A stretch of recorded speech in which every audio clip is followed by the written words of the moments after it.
nawulira bubi nawulira nga njiyiddwa abaagalwa teriyo kintu kibinga kubanga abantu balinamu essuubi ng'obalabanga abamanyi ng'obalabanga bakafulu ng'obalabanga ababaddewo ebbanga ng'obalabanga abalungamye era abawabuzi ate ne bakola ebitajjansa nawulira bubi bwe najja mu paaka nali nsuubira obwenkanya nali ndowooza nti paaka egenda kumpa obwenkanya bwe nali nnoonyeza ebbanga lyonna ng'egatta ku bwenkanya IGG bwe yali ampadde ne Attorney General ne Auditor General.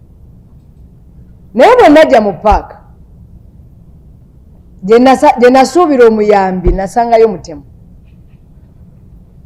kubanga bwe twali mu paaka ebigambo bino byenjogera biri ku record ne kwansad kwebiri nategeeza paaka nti naweebwa $186,000 era ne mbawa bank statement ne mbategeeza nti twatambula ntuzanya tournaments 2 okumala ennaku 21 nga ntambudde n'abantu 27 mbasoomooza federation kyendala kebeere ey'omupiira gw'ebigere eya football batulago babaali batambudde ennaku ezo zonna n'abantu abo bonna ne bagenda ne ssente ezo naye ffe wakati mu bugubi ekyo kye baatuwa ne tugenda nakyo ate ne accountability etakoma ku ssente naye ne ku results ne tukomawo n'ekikopo kya continent ate era ne tukomawo mu tournament ey'okubiri abaana baali bakoye olw'okuba nti lyali ddungu nga tuli bannamba 2 tournament esooka ffe twawangula ne tudda n'ekikopo tournament ey'okubiri twali baakubiri ng'abaana bakooye wadde ng'abaana bano baali tebasasuddwa bulungi nga tebalabiriddwa bulungi nga bwe kyaligwanidde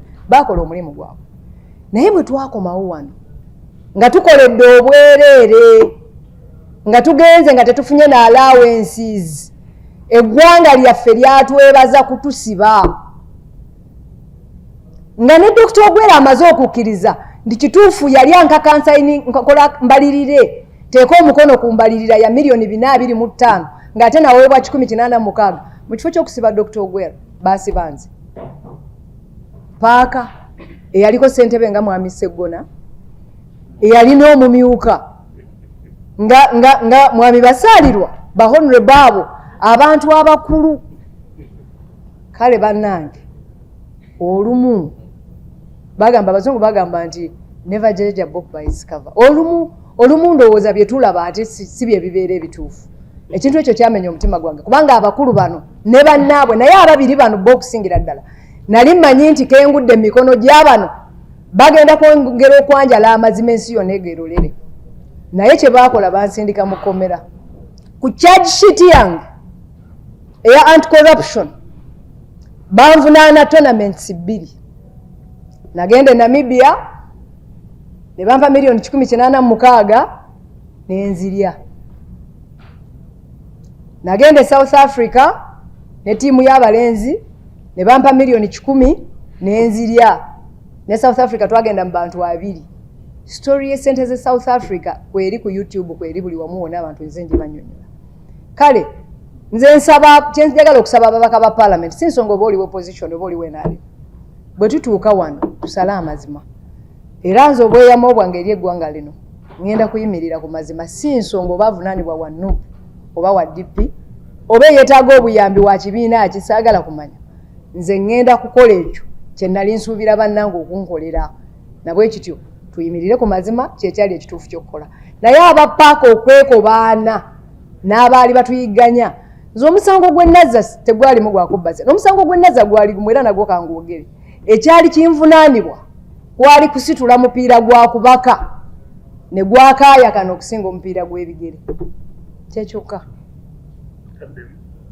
omusango gw'ennazza ogwantwaza Luzira ogwanyonoonesa erinnya lyange ogwaleeta obulumi buno bwonna ku baana bange ne ku bakadde bange kwali kukola bwesimbu n'empeereza omupiira gw'okubaka n'omutima gwange gwonna ne gumanyika nnyo ne guyitimuka nnyo ne gukola ebyamagero okusinga omupiira gw'ebigere kakati ab'omupiira gw'ebigere balina kulwana kunzijawo basigale nga be bakabaka mu kiraalo nga be basseddume mu kiraalo era okuva lwe navaawo netball teyina na office Abalungi abatuuliriza era abatulaba olunaku olwaleero tukyaddeko ewa Sheikh Ashraf Dembe. Sebo sanyusa okubalaba. Amannya agange Seeka Ashraf Dembe akola ku bizibu by'enjawulo. Omuntu singa aba alina ebirwadde musomereddwa tunywa amazzi ga lukuya nga bw'obadde ogalaba tugenda abantu ku kyoto ne twokya emizimu emibi egibabaamu n'okulomba edduwa. Abantu singa abeera ng'ali wano atuuse sobola okumulombera edduwa ne waba atatuuse nga mpadde amannya ge naye ng'ali wala. Naneetaase enamba yange yeeno eri 0707363711. Nammwe bannyinaffe abali ebweru oyagala okuba nti oyagala okulombera ku dduwa ng'olina ebizibu viza zibuze amaka gakolongotana sente zikola zimpita mu ngalo ojja kumpeereza ekifaananyi kyo n'amannya go ebyo byokka bijja kummala nja kukulombera edduwa ojja kutereera. Olunaku olusembayo mu mwezi mba n'edduwa ey'awamu ffenna n'abalwadde bange abakadde n'abapya. Salaamu alaikum warahmatullahi wabarakatuh.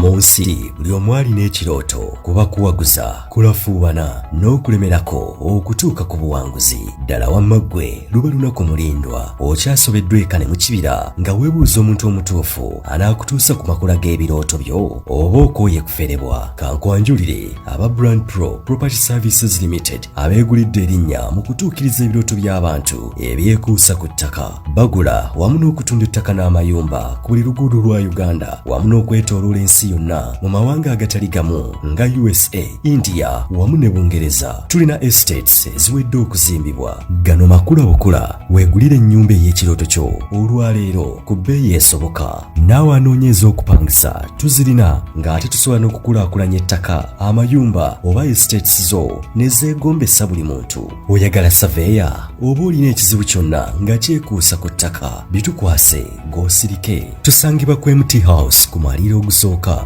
Room 5 ewazana ku Entebbe Road okuliraana ekizimbe kya Muguluma Empire. Osobola okutukubira oba okutuweereza obubaka ku WhatsApp namba zaffe 0773265880 oba 0773824879 ne ku website www.brandpro.co.ug.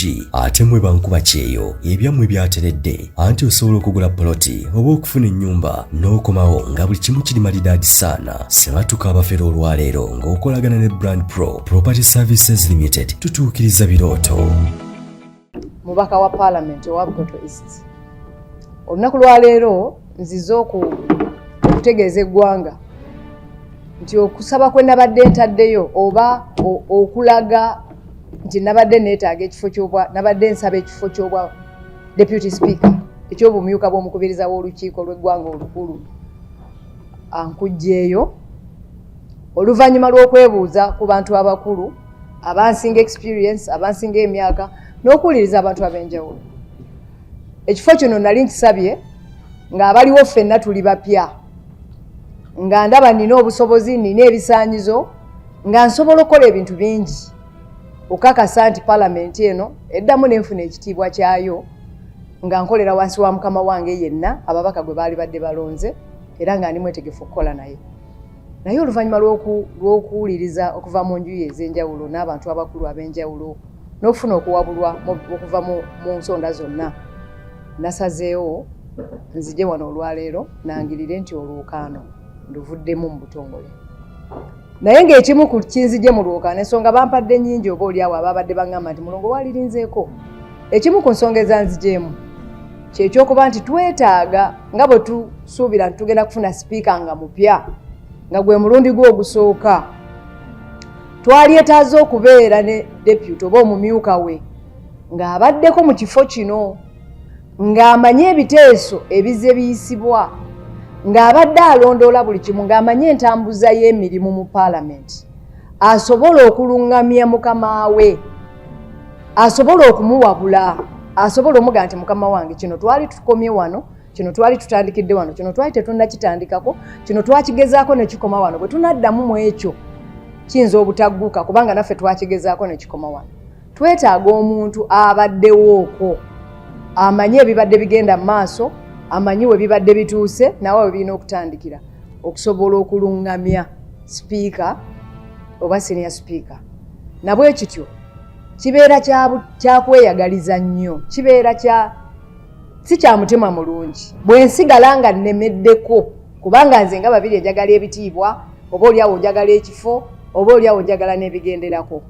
Kyenavudde ndowooza nti singa nzira ebbali era nensaba ne bannange abapya singa ffenna tukkiriza ne tudda ebbali ne tuleka Right Honorable Thomas Tayebwa n'abeera omumyuka n'asobola okulungamya n'okugamba okutegeeza sipiika omupya, si lwakuba nti ono mugezi nnyo okusinga oli nedda, naye lwakuba nti ono abaddewo asobola okumugamba nti kino nno twali tukomye wano era kino twali tukikoze lw'ensonga eno, kino kuno okusalawo twakutuukako lwa kino twamala kutunuulira bino na bino, kino ensonga eri bweti kubanga twawabulwa bwe tuti, ng'alina documents ezo, ng'alina obumanyirivu obwo, ng'alina ekifaananyi ekyo, ng'amanyi ebiremye era ebikaluba wano, ng'amanyi n'ebisoboka wano.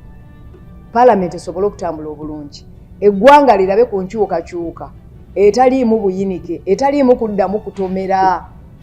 Naye ffenna tulowooza nti ebimu ku bireese Parliament eno okubanga etuuse mu kattu kano n'okubanga tuli we tuli, basipiika baffe bonna baali bapya. Sipiika omukadde gwe twali tuleese Right Honorable Jacob Oulanyah omugenzi yafa mu kaseera katono nnyo nga baakawangula. Nabwe kityo ne ndowooza nti ebimu ku byaleetera abakulu bano bakama baffe okutomera n'okutuuka mu bino byonna baabulako awabula, baabulako abagamba nti banaye nedda kino twakigezaako tekijja kukola, kino kiri bwe kiti, kino kiri bwe kiti. Nabwe kityo kyenvudde ndowooza nti ke kaseera nveeyo nga babiri ekityo okusooka ntegeeze eggwanga nti okwesimbawo kwe nabadde nkoze obwa deputy speaker oba ku bumyuka bw'obwa speaker kuvuddeko, era nze nga babiri ekityo ngenda kuwagira Right Honorable Thomas Tayebwa, ate era nsabe ne babaka bannange tuwagire Right Honorable Thomas Tayebwa asobole okusigala ng'alungamya era ng'asiigira omukulu omupya n'abaze ekifaananyi kya Parliament nabutya ebintu bwe bitambula. Abakyala bagume kubanga nange ndi mukyala munnaabwe. Ensonga z'abakyala buli omu akimanyi nti nzisoosowaza nnyo, naye ffe ng'abakyala ebiseera ebisinga ffe tusinga okukola okusalawo okutuufu mu kaseera ak'okusoberwa.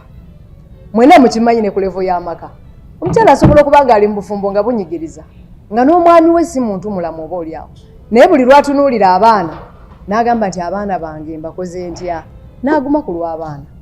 Kakati nsaba bakyala bannange bwe tubadde tusaba ekifo kino tugume ku lw'abaana, tugume ku lw'Abannayuganda, tugume ku lwa Parliament ya Uganda. Tukkirize omuntu atali mupya, omuntu alina obumanyirivu, omuntu abaddewo okumala ebbanga, omuntu asobola okulungamya sipiika waffe omupya, asobola omugamba nti kino twakitandikirawo ne kikoma wano, ku levo eno kino kiri ku wano, kino singa tukwata wano tujja kutomera kuba twakigezaako ne kitomera ne tudda emabega. Tukkirize ku lw'obulungi bwa institution eno ne Parliament gye twalayidde okuuma n'eggwanga lye twalayidde okuteeseza mu butuufu ne mu bwerufu, ffenna tudde ebbali.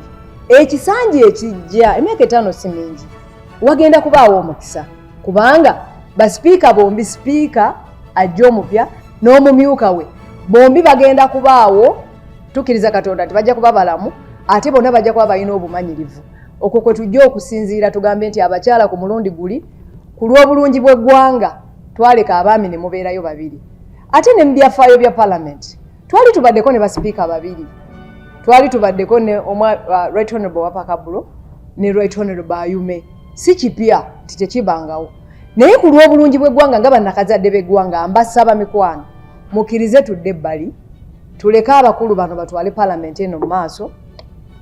Singa tunaaba tumaze kw'ekisanja kino tusobola okudda ne tugamba nti bakulu kakati omu ku mmwe kaalina obumanyirivu tusaba mutondewo omukisa gw'abakyala, omukyala naye ajje abeere omumyuka oba abeere sipiika omujjuvu kuba nakyo kisoboka. Gwate ku mulundi guno bwe tuba tusaba omumyuka alungamye oli ajja mu kumugamba nti kino tutuuse wano na kino kituuse wano, lwaki n'okumukisanja ekijja omukyala tajja ku kifo ky'obwa siniya ate omumyuka era n'alungamye oba omukulu omukyala n'ajja ku kya deputy omukulu n'asigala nga akulembera. Nabwe kityo sigamba nti saagaliza abakyala mbaagaliza ate mukimanyi, naye waliwo embeera bw'otuuka ng'omukyala n'ogamba nti ku lw'obulungi bw'amaka gano, ku ku lw'obulungi bw'obufumbo bwaffe, ku lw'obulungi bw'abaana baffe. Kino kankyerese, kino kisobole okugenda mu maaso. Nabwe kityo omubuufu obwo ndowoozezza tuwadde nga ndi mukyala nga naalikiriza nnyo nti slot y'obumyuka yalibadde y'abakyala, naye ng'omukyala omuzadde ate ayagaliza eggwanga lyange ne Parliament eno, nzikiriza era nsazeewo nzire ebbali, tukkirize tugende n'abakulembeze babiri, omu ng'amanyi ekibadde kigenda maaso ng'asobola tetuddirayo ddala ku zero, ate omulala bw'anajja nga mupya nakyo tekiri mu sitaani.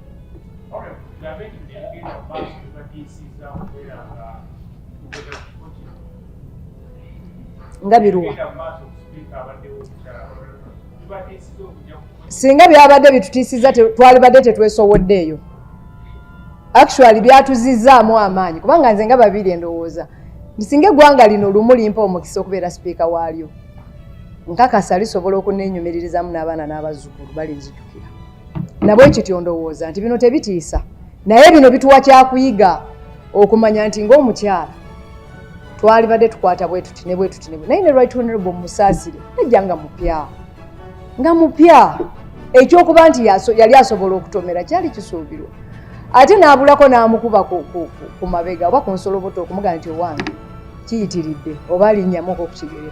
Nabwe kityo nze ndowooza nti tewaliwo kitutiisa ng'abakyala, naye tukkirize kulwa okuba nti twetaaga omuntu oyo omuluŋŋamya mu ofiisi eno, okwegendereza n'obutaddamu kutomera. Twetaagawo omuntu oyo asobola okugamba sipiika senior nti owange mukama wange kino kiri bwe kiti, ku international level tuli wano, ku local level tuli wano, ku policy issues tuli wano, ku nsonga z'ebyensimbi tuli wano, ku kya budget twakoma wano, kino kiri bwe kiti, ku nsonga z'abakozi n'ebifaanana bw'ebyo.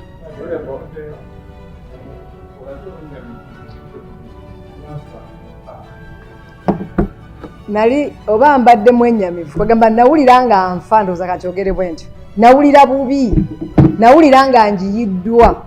Abaagalwa teriyo kintu kibi nga kubanga abantu balinamu essuubi, ng'obalaba nga abamanyi, ng'obalaba nga bakafulu, ng'obalaba nga ababaddewo ebbanga, ng'obalaba nga abalungamye era abawabuzi, ate ne bakola ebitajjansa.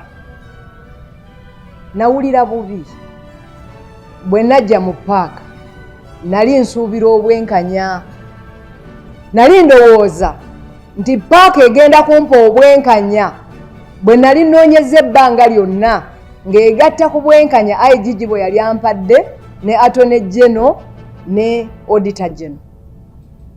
Naye bwe najja mu paaka gye nasuubira omuyambi nasangayo mutemu, kubanga bwe twali mu paaka ebigambo bino bye njogera biri ku record ne kwansad kwebiri. Nategeeza paaka nti naweebwa $186,000 era ne mbawa bank statement. Ne mbategeeza nti twatambula ne tuzanya tournaments 2 okumala ennaku 21 nga ntambudde n'abantu 27.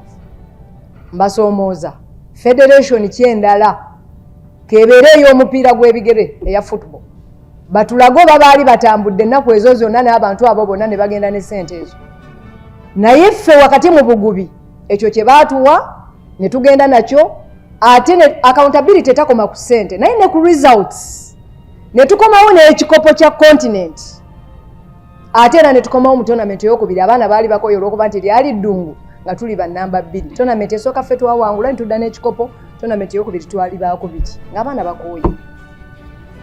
Wadde ng'abaana bano baali tebasasuddwa bulungi nga tebalabiriddwa bulungi nga bwe kyaligwanidde, baakola omulimu gwabwe. Naye bwe twakomawo wano nga tukoledde obwereere, nga tugenze nga tetufunye na allowances, eggwanga lyaffe lyatwebaza kutusiba. Nga ne Dr. Ogwera amaze okukkiriza nti kituufu yali ankakansaini nkola mbalirire, teeka omukono ku mbalirira ya $425,000 ng'ate naweebwa $186,000 mu kifo ky'okusiba Dr. Ogwera baasiba nze. Paaka eyaliko ssentebe nga mwami Sseggona, eyalina omumyuka nga mwami Basaalirwa, bahonre baabo abantu abakulu. Kale bannange olumu bagamba, abazungu bagamba nti never judge a book by its cover. Olumu olumu ndowooza bye tulaba ate si bye bibeera ebituufu. Ekintu ekyo kyamenya omutima gwange kubanga abakulu bano ne bannaabwe naye ababiri bano bo okusingira ddala nali mmanyi nti kengudde emikono gy'abano bagenda kwongera okwanjala amazima ensi yonna egerolere. Naye kye baakola bansindika mu kkomera ku charge sheet yange eya anti-corruption banvunaana tournaments 2.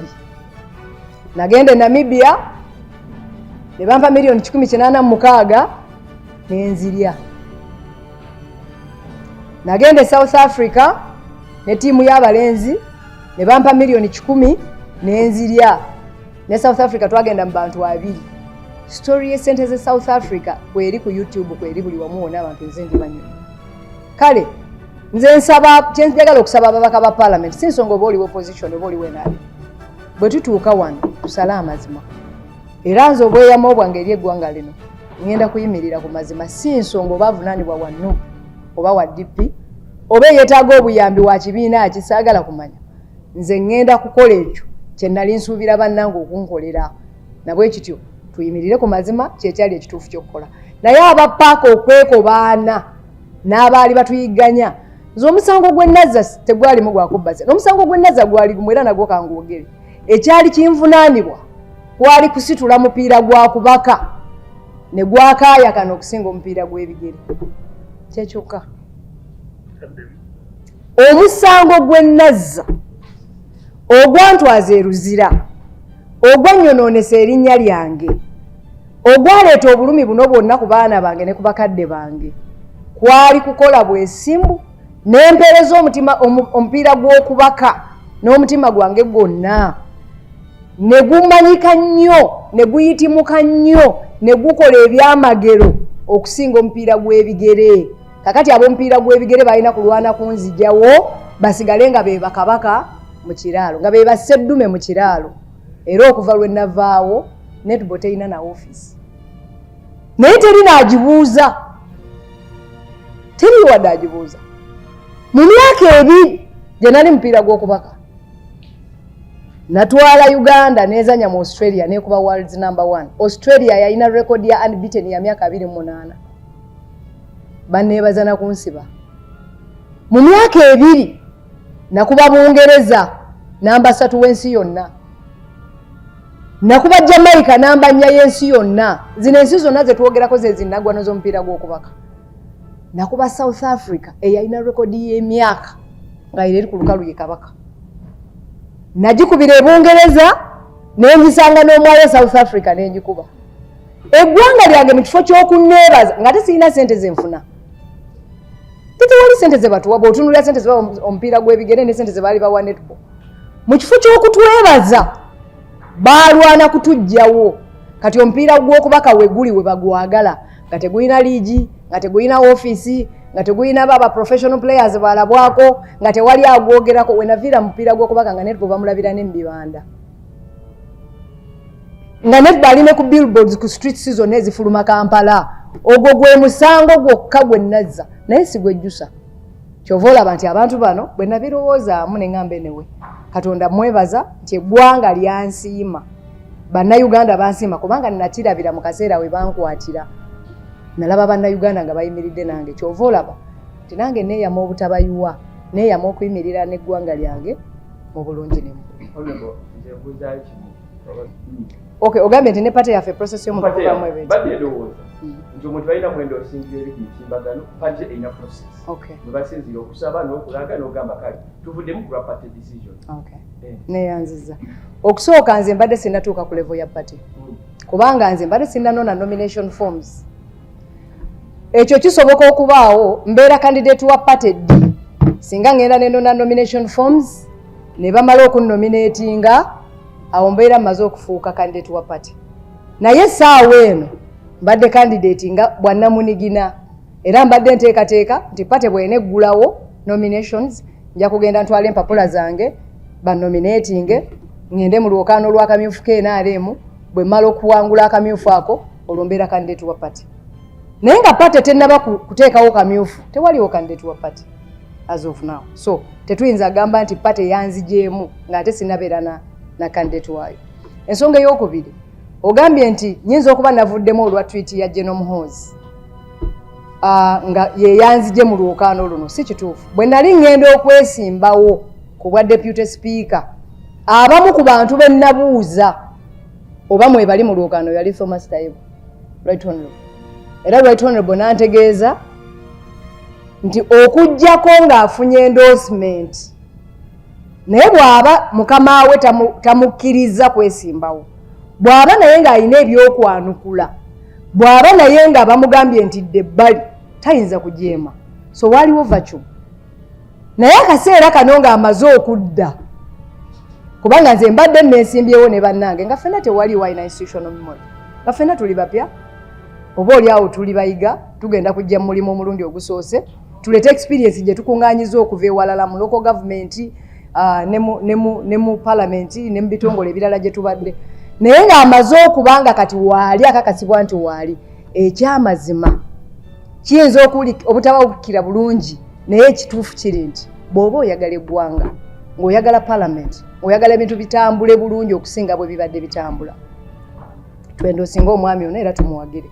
Bw'ogambye nti yabaddewo nga yalina okuwabula oli era n'atamuwabula bonna babadde bapya nakyogedde ndowooza badde tonnajja negamba nti omuntu eyalina okubawabula yali omugenzi Jacob Oulanyah. Era nze abantu nga banenya Right Honorable Anita Amongo buli kimu nze sirowooza nti buli kimu abadde mukyamu, alina ebintu ebirala bingi byakoze ng'abikoze bulungi naye ebimusobyeko nakyo kya buntu kubanga guno gwe gubadde omulundi gw'ogusooka nabwe ekito bwe tukeera ku makya ne tugaa nti buli kimu kibi tubeera balyake naye nze ndowooza nti bwe tubeera n'omuntu ono ng'asobola okutugamba nti poliisi eno twagiyisa lwakino eno yalemera wano singa tukola bwe tuti enkola ya parliament erina kubeera bweti budget eno eri bweti kubanga kiri bwekiti ensonga eno twagiyisa lwakino ne ku international level balina ne forum yaabwe ey'aba speaker waliwo decisions nyingi ezaateekingibwa waliwo bingi ebiri mu pipeline twetaaga omuntu asobola okulungamya n'aga nti bannaye kino kibulamu kino tukole bwe tuti kino kyagaana ekyo tetukigendamu n'ebifaananyi ekyo. Ku nsonga y'okuba nti nejjusa oba nayendosinga Right Honorable Anita Amongo sejjusa abaagalwa sejjusa kubanga namwendo osinga nkitegeeza naye kambabulire lwaki nakikola. Buli muntu mu nsi abeeramu n'omugezi we era buli omu mu nsi abeerako n'omulungamya we.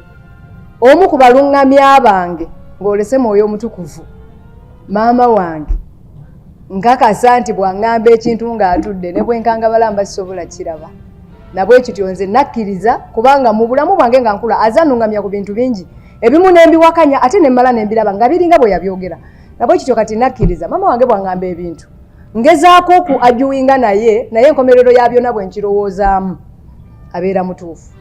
Maama wange yansaba abantu bonna abansobya mbasonyiwe ne Right Honorable Anita Amongo musonyiwe kubanga naye yali omukubo kyantwalira ebbanga ge mazima nga maze n'okuwangula akalulu bwe nagende wa maama wange okutwala obuwanguzi eka okumulaga nti maama Katonda akikoze neera.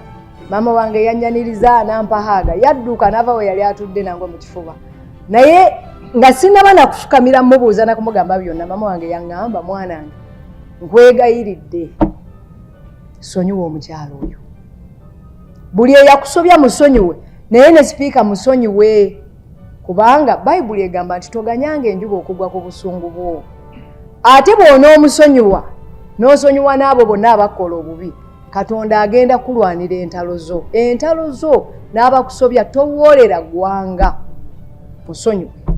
Kyantwalira weekend namba nga tukyogerako naye nagenda okuva wa maama wange nga musuubiza nti omukyala musonyiwe era maama nansaba nti ngende musembe era muwagire olw'okuba nali nkisuubiza maama wange ate olw'okuba nali musonyiye nga nkijja ku ntobo ya mutima gwange omukyala oyo nagenda ne musemba era ne musabira era ne mutegeeza nti nali nakunyiigira wankola kino na kino byonna nabimanya naye maama wange yansaba nkusonyiwe era nkusonyiye. Omukyala nansaba nyimirire mu kamera mwendosinge era nenyimirira mu kamera ne mwendosi si kyejjusa nabwe kityo si lwakuba nti yali enguzi si lwakuba nti yali mutuukirivu sirwa kuba nti nali nerabidde bye yankola, sirwa kuba nti nali sibimanyi. Naye ng'omukyala amanyi Katonda, ng'omuntu eyali afunye okubuulirirwa kwa nnyabo, ng'omuntu eyali asuubiza mama wange nti omukyala musonyiye era ngenda musemba, ebisigadde mbirekere Katonda akola okusalawo kwe. Ekyo nalina okikola era sikyejjusa.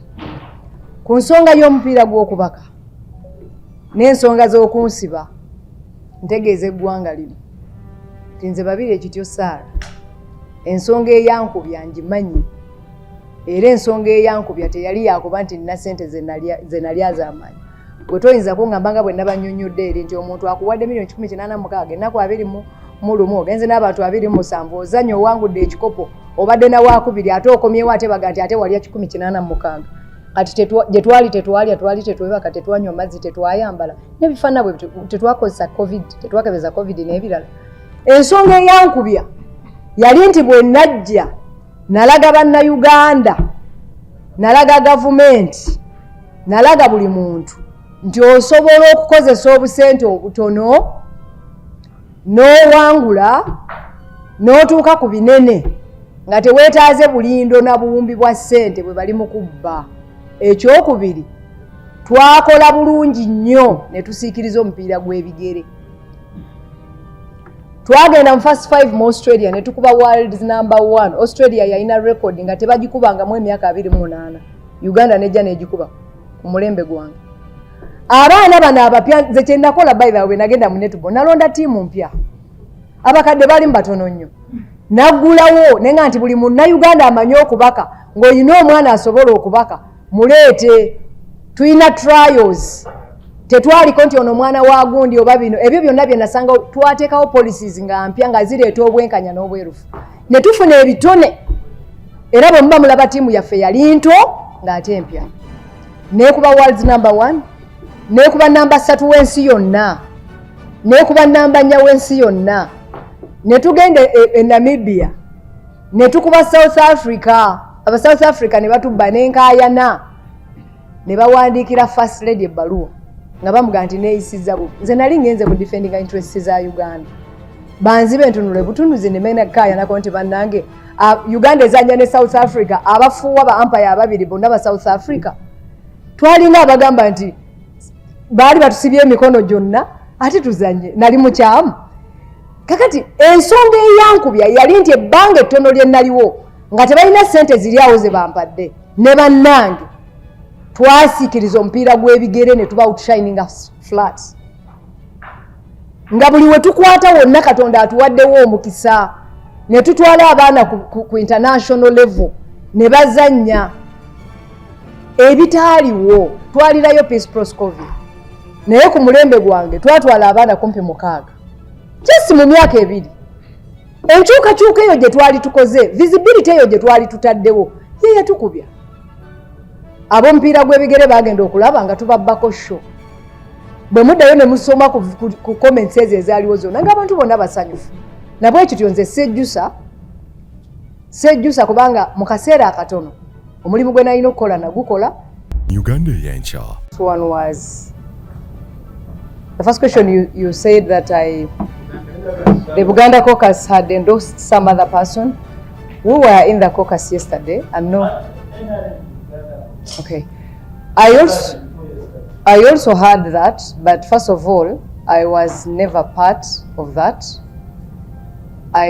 If anyone tells you that I was part, then there should be videos or record of me campaigning or talking to them and all that. I also had a few members of NRM from Buganda caucus sat, and those who were around showed their interest, but I wasn't around, and I wasn't given a chance to be listened to or to be asked to, so I wasn't party to that. Then the second question was that I endorsed the Right Honourable, my mother, the Naalongo, Anita Among. It is true, I did. I endorsed her. And you are asking whether I regret it. I do not regret that. I endorsed the Right Honourable not because she was my friend. Those of you, if you can go back and look at those videos, I stated it. The Right Honourable Anita Among was She is my colleague actually, but she wasn't my friend and she is not my friend. The reason as into why I endorsed her, it wasn't because she was perfect or because she was holy or because myself I'm perfect, I'm holy. I endorsed her because my mother, my biological mother, requested me to do that. After a long discussion with my mom of the entire weekend, I had a heavy heart.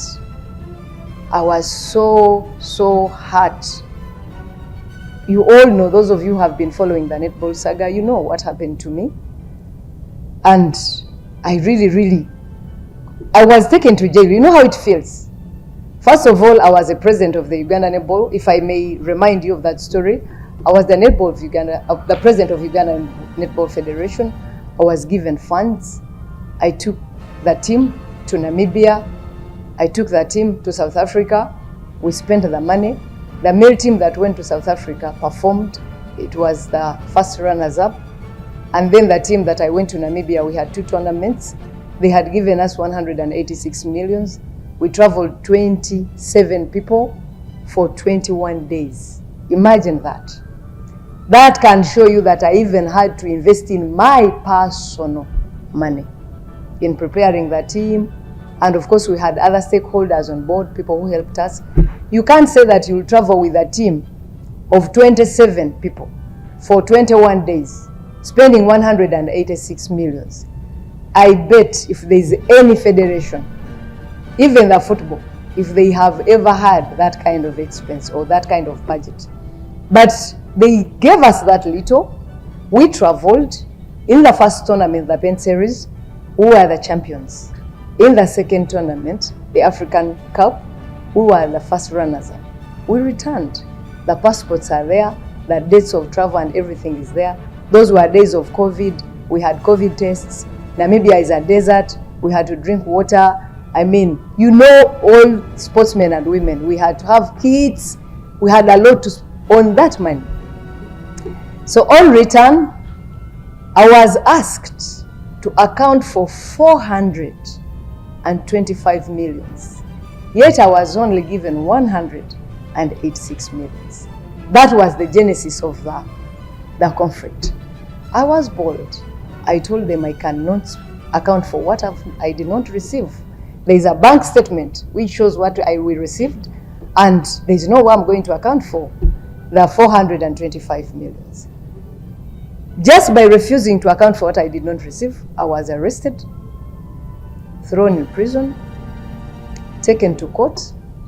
But remember, the IGG had investigated this, and he pinned the National Council of Sports and told them to refund the money. There is a report.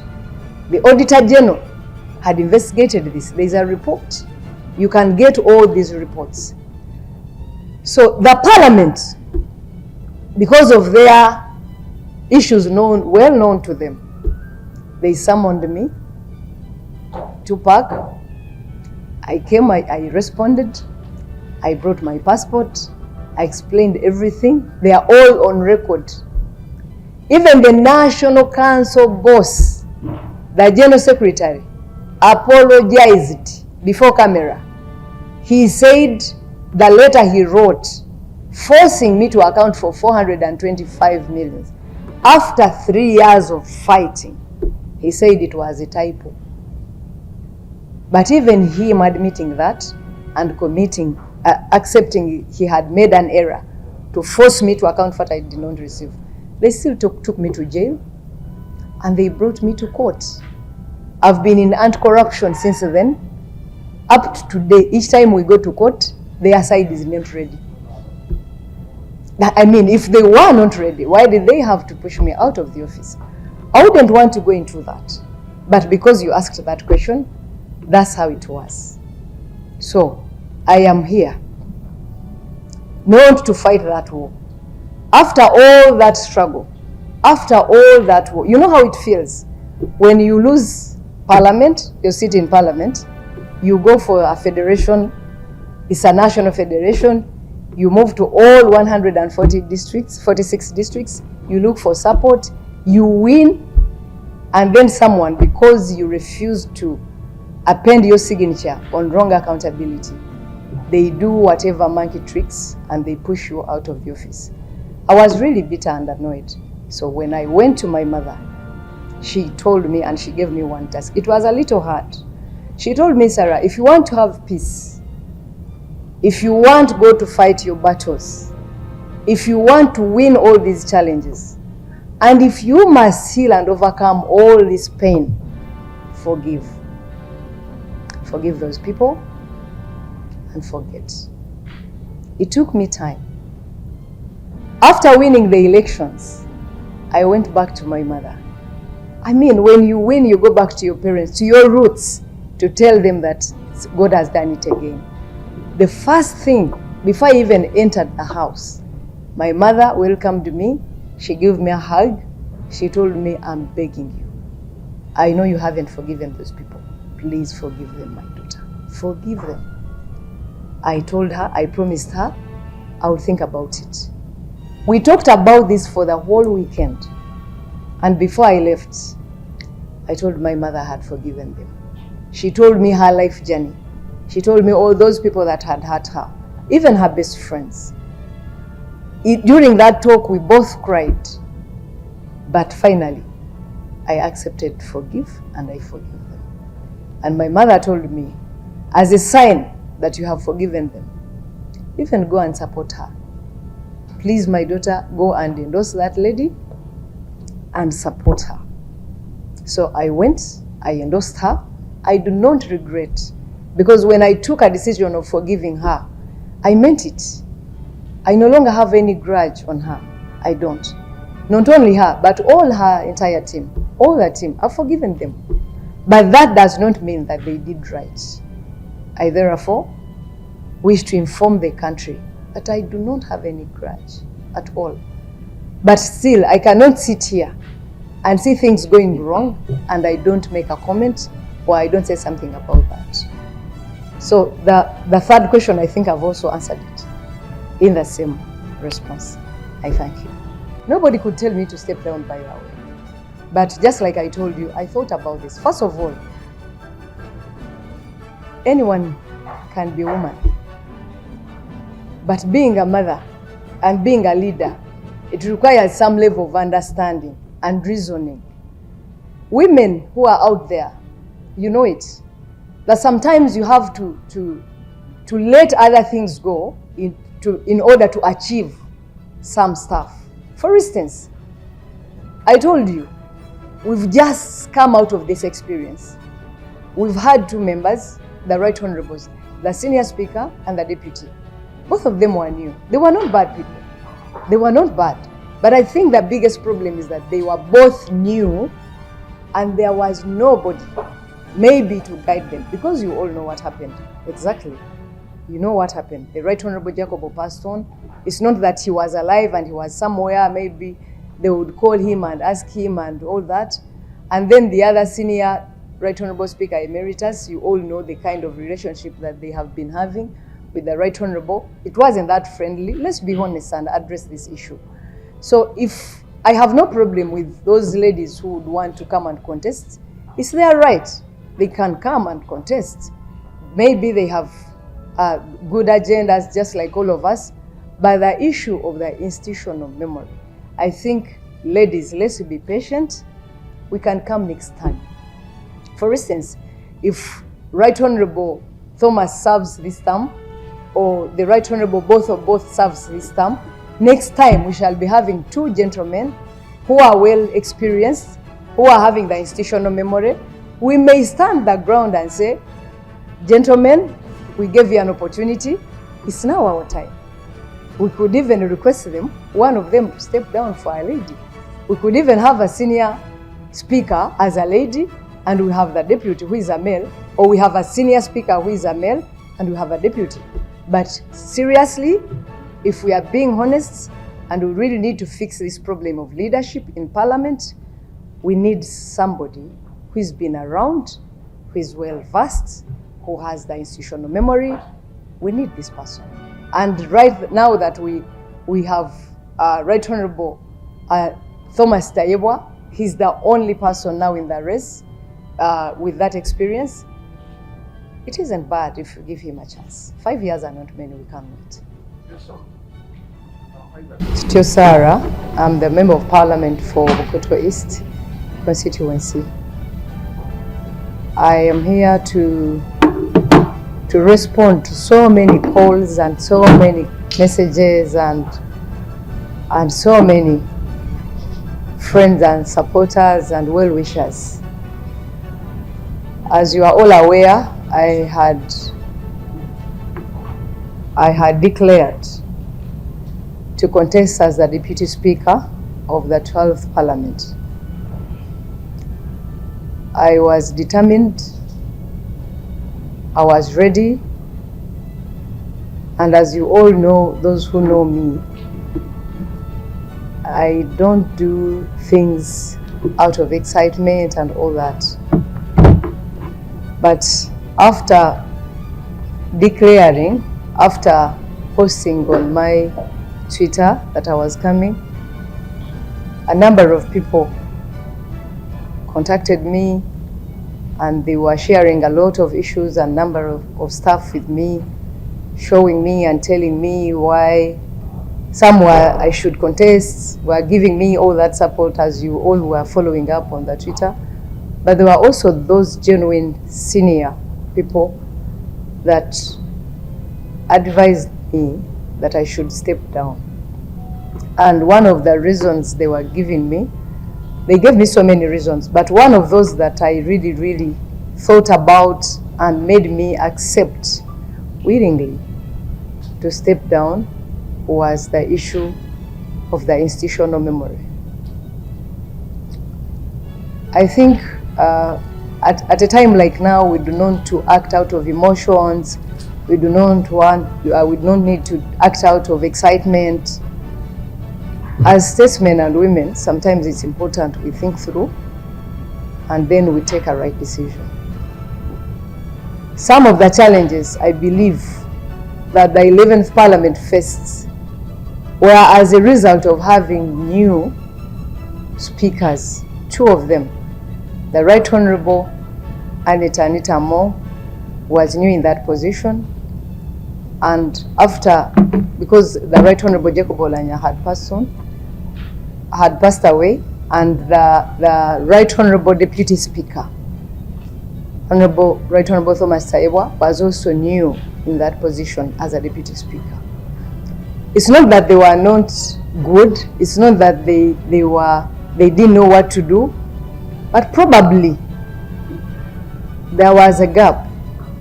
There is a lot that was happening and they didn't know how to handle and how to proceed, and there was also no one to consult.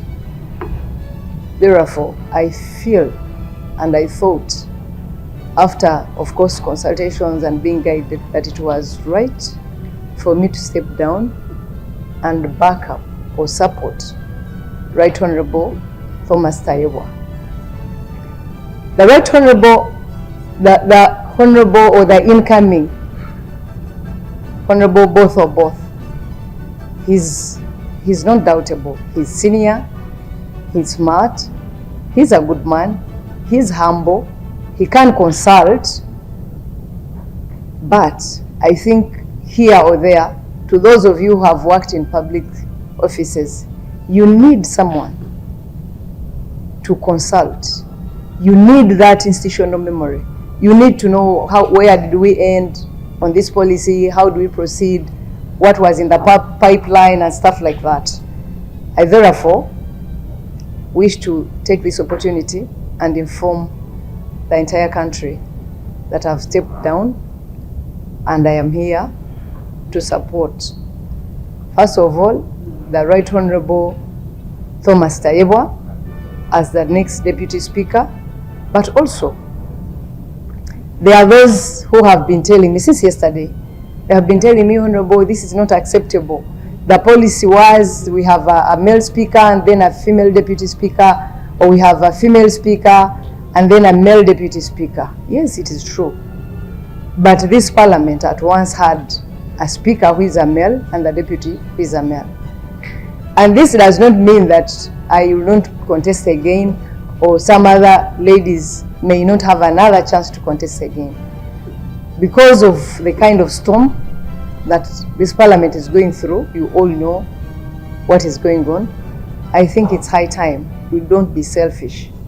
We don't think about gender issues now. We don't bring in other emotional issues. Let's focus. Let's have these two speakers. It is okay even if they are male. Then next term, in the 13th Parliament, we shall be having the bargaining power, we shall be having the genuine reasons to bring in a lady, either as a deputy speaker or as a speaker. I therefore wish to submit, and I thank you so much for listening to me. Well, thank you so much. On the issues of bribery, at least those of you who know me, you know I can't. There is no price that can buy my head, not at all. But just like I've told you, the only qualification that I lack, and this parliament lacks, and this country needs, is the institutional memory.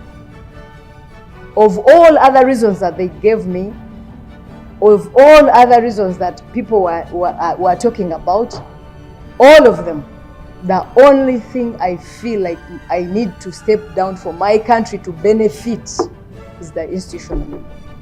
That one surfaces the rest. The issue of gender, the issue of what, because all we need, it's not a matter of having a female speaker. We've had one. See how we ended. So it's not all about having the female speaker. It's not all about having the deputy speaker. It's all about having the right people in the right position, with the right information, with the right mindset, with the right ideology. Trust me, any other time, even in the 13th Parliament, we can support ladies. We can contest as ladies. That's how I feel. My general assessment and comment is that we should, this is not a time where we need to point fingers at each other. It doesn't take us anywhere. I don't think any of us is perfect. I think what we need to do is to learn from the past, and then we forge a way forward. But I, for one, I am here to assure the country that I'll do all it takes. I'll remain faithful. I'll still fight corruption. I'll add my voice where I need to. And trust me, I think if we could all join our hands and efforts and do the right thing, without thinking about ourselves individually, by saying, oh, if I get this, I'll be this, oh, if I get here, I'll be this. I think all we need to do is, first of all, to get the best leaders for this institution. After having them, giving them support, advising them.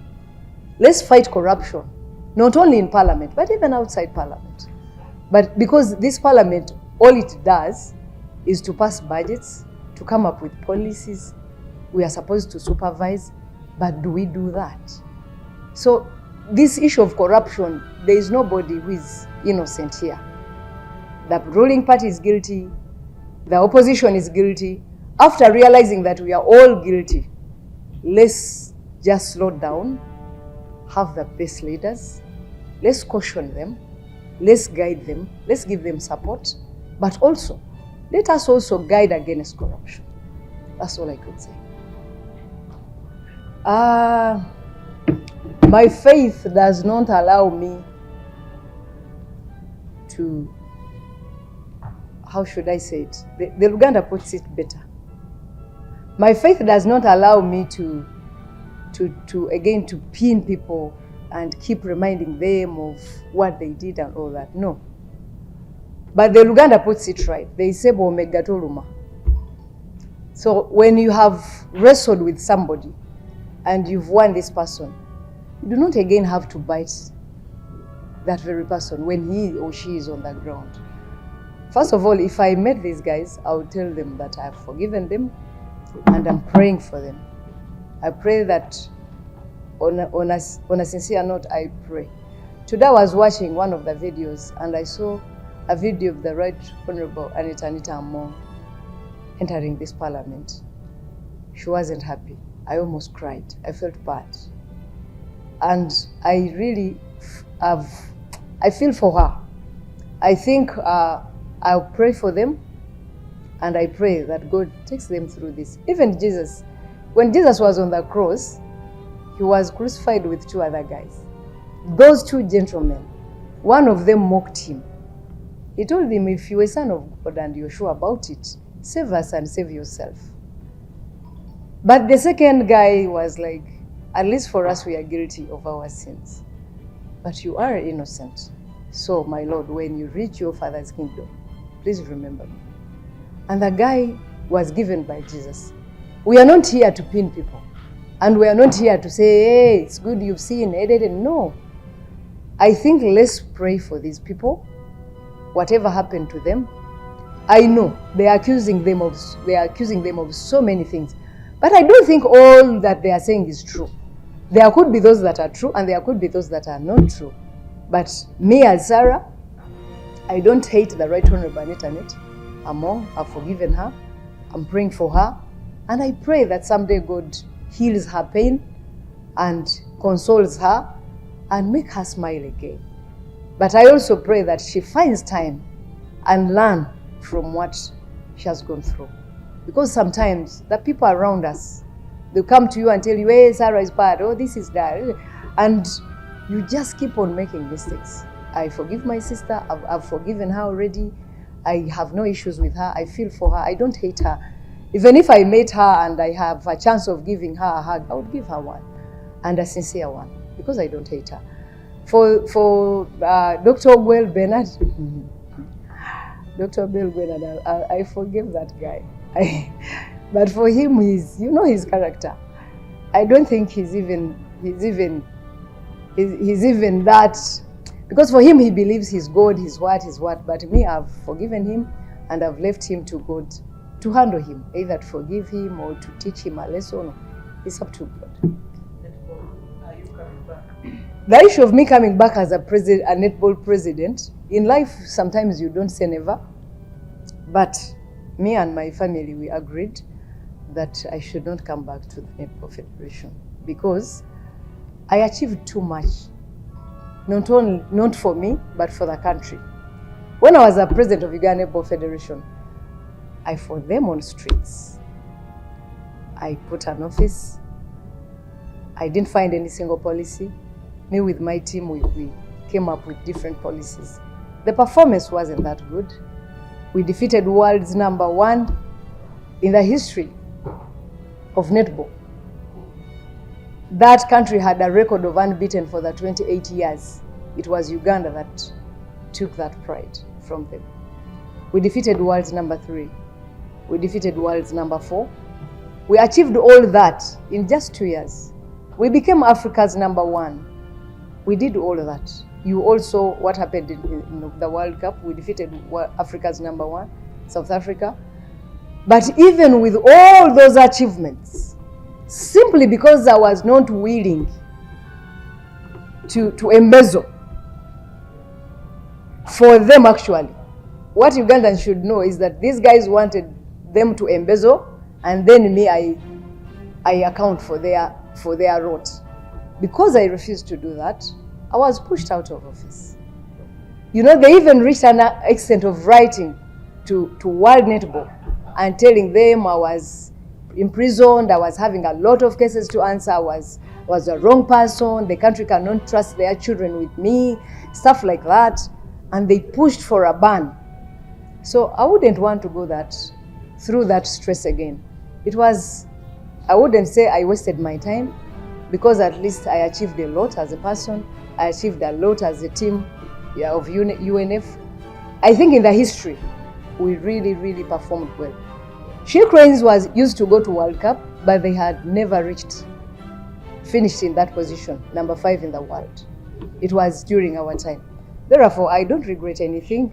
I tell you that I love netball, I'll serve netball, but in other capacities. I don't think I have to come back as a federation president. I've served and it's on record. Ntwala omukisa guno okweyanjula nti nze babiri ekityo Sarah era nga ndi Uganda Eyenkya.